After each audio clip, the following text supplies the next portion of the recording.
अब देखते हैं आए दिन कुछ ना कुछ मसले मसाइल चलते रहते हैं। ऐसे मसले मसाइल जिसमें मुसलमान भाई मस्जिदों में बच्चों के साथ ज़ना कर देते हैं और हमें फिर सूरा बकरा की 223 में मिलता है कि औरतें तुम्हारी खेतियां हैं, तुम जहाँ से जाओ हल चलाओ।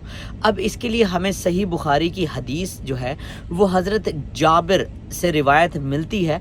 अगर कोई शख्स अपनी बीवी की पुश्त की तरफ से आए तो आंखें टेढ़ी होंगी आने वाले बच्चे की, और अल्लाह ताला ने ये आयत नाजिल फरमाई, तुम्हारी बीवियां तुम्हारी खेती हैं, अपनी खेती को जिस तरफ से चाहो आप उसे जो सकते हो।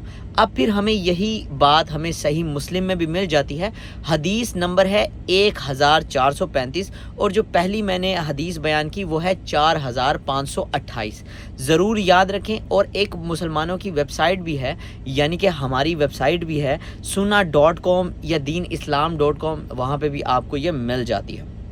तो चलें आप बात करते हैं यहाँ पे यहूदी हज़रत जाबिर बयान करते हैं कि यहूदियों के पास एक रिवायत है, वो कहते थे कि अगर मर्द औरत को पीछे से करेगा, पीछे से मतलब उसके अंदर दखूल करेगा तो होने वाला बच्चा जो है वो भैंगा पैदा होगा। इस पर रसूलुल्लाह सल्लल्लाहु अलैहि वसल्लम ने ये आयत बयान की कि बोला ये आयत नाजिल हो गई है। और एक और हदीस में भी मिलता है कि हज़रत उमर जो है वो रसूलुल्लाह सल्लल्लाहु अलैहि वसल्लम के पास आए और कहने लगे, या रसूलुल्लाह कि मैंने रात को अपनी सवारी उल्टी की है। तो ये बहुत सारी दलीलें हैं। अब मुझे नहीं पता ये क्या सच है क्या नहीं, और इससे आप क्या सबक और क्या सयाक लेते हैं ये आपने ख़ुद रिसर्च करनी है कि सवारी वाक़तन की जाती है। और जब कहा जाता है कि ख़तने के बारे में बताओ तो ये लोग आज मेडिकल साइंस और बताते हैं कि देखो मेडिकल का कितना कितना फ़ायदा है। और अगर आप पीछे से सवारी के लिए पूछा जाए तो मेडिकली भी कहा गया कि औरत को जो है वो पीछे से जब सवारी किया जाती है तो उसको सिर्फ़ और सिर्फ दर्द होता है। और इन्हीं बिनात पर और इन्हीं वजूहात पर जो है वो मदरसों में बच्चों के साथ जो है वो पीछे से सवारी की जाती है और उसके बाद इनको कोई सज़ा नहीं दी जाती। जबकि इस्लाम में शरन जो है वो अगर बच्चे के साथ जो है वो गलत हरकत की जाए तो इसकी ज़रूर कोई ना कोई सज़ा तो होगी। वो मैं आपको अगली हदीस में ज़रूर बयान करूँगा।